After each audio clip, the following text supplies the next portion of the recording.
Whenever they feel any kind of a danger, they immediately entered into the water again.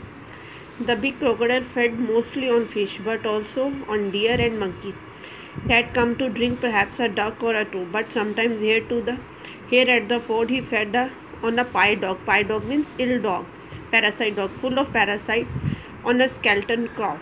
And sometimes he went down to the burning hearts and found the half burnt bodies of Indian cast into the stream. This is very important. So what does he eat? Crocodile.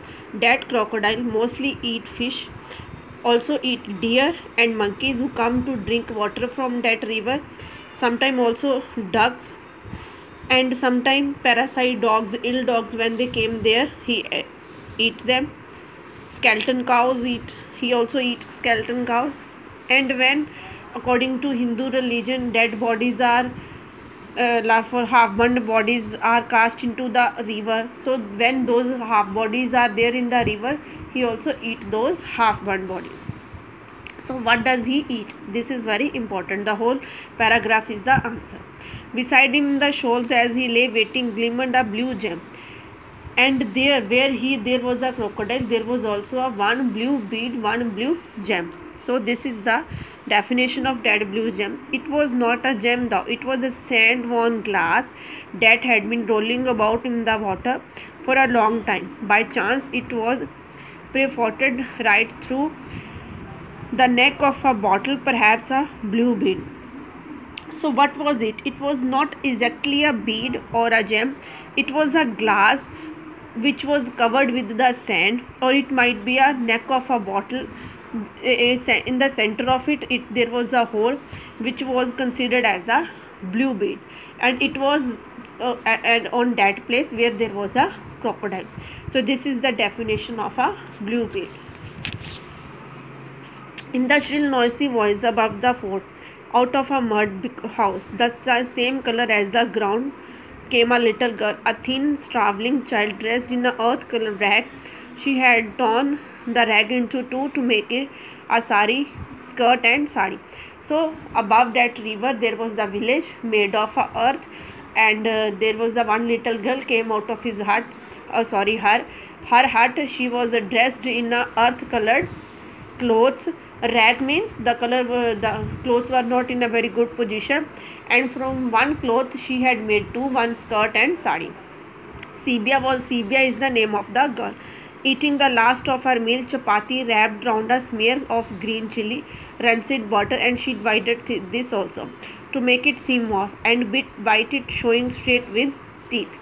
So she was eating her meal. She has one chapati, she covered it with green chili and butter, and then she divided one chapati into two to make it more, and now she was eating it. With her ebony hair and great eyes, her skin of oiled brown cream, she was a happy, mature child woman, but 12 years old, barefoot of course, and often goozy cold on a winter morning, and born to toil. So she was of a black, she has a black eyes, oily skin, and she was a 12-year girl about to be a woman, barefoot and feeling cold during the winter morning. In her whole life, in all her life, she had never owned anything but a rag. She had never owned even one anam, not a pice, not a pie. These are the currency of that time. And full blonde glasses beads from that stall in a bazaar where they were piled like stars, or one of the thin glass bangles that a man kept on a stick, and could you choose which color you would have. So in her life she never borrowed anything from any kind of a money. She wanted to have a bead, she wanted to have a bangles or necklace from the bazaar of her own choice, but she never borrow any money to buy these things. She knew what finery was thou. She had been with her parents and brothers all through the village to a little town at the railhead where there was the bazaar.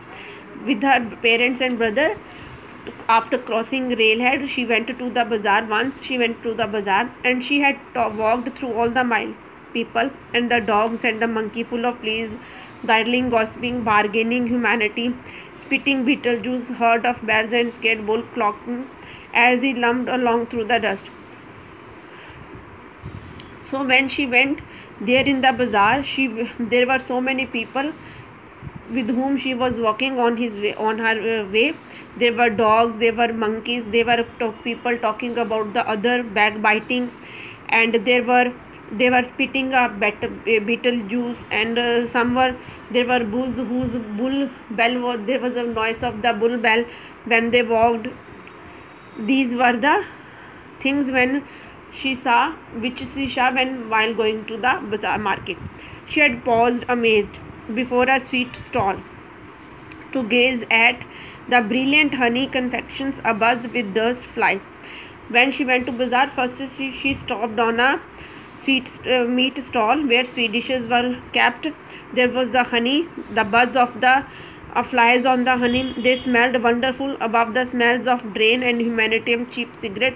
There was a smell of the drain, there was a smell of the cigarette, but the smell of the honey was better than those smells. At home, she sometimes tasted wild honey, crunched a syrup out of a stalk of sugar cane, but these sweets were green and magenta. So at her home, sometimes she has taken a sugar cane, tasted a sugar cane juice or syrup, but here the color of the seeds were green and magenta. Then there was the cloth stall stacked with great rolls of new cotton cloth stamped at the edge with the maker sign of a tiger's head, smelling so wonderful for its dating straight from the mills that Sibia could have stood by it all day. Then first she went to the sweet stall, important one. Secondly, she went to the cloth store. She saw a great roll of beautiful clothes. There was a stamp of a tiger head on, and smell of the cloth was very wonderful. It seemed to her that directly from the mill the cloth has come to that stall, and she was that much attracted that for a whole day she could stand there. But there were other wonders to see. Satin sewn with real silver thread, satin clothes with silver thread, tin trays from Begum, and sari which had got chips of looking glasses embroidered into the border. Then there was a sari, there was a trays decorated with other art, and sari decorated with the glass embroidery. She joined a crowd round a Kashmiri travelling merchant on his way to the Bangalore. He was showing down coloured silk and poured like cream. That means the stuff of the silk looks like a very soft, like a cream. He had got a little locked chest with Turkish and opals in it. There was a box he had there, the kind of a stones. Best of all, a box which when you pressed it, a bell tinkled and a yellow woolen chicken jumped. And he had one box. When the bell of the box, when the box is pressed, the bell rang and yellow chicken came out. It was a toy. It was the third thing which attracted her in the market. But there was no end of the wonders of the world. But Sibia in her all life from birth to death was marked for work. Since she could toddle here means walk. She had husked corn and gathered sticks and put dung to dry and cooked and weeded and carried and fetched water and cut the grass. These were the works which she had been doing since her work. When she was able to walk, she was started working. She husked the corn and gathered the sticks, put the dung in the sunlight for dry. She cooked and she weeded and carried and fetched the water from the well and also cut the grass. All this work she had been doing since her birth. It is very important.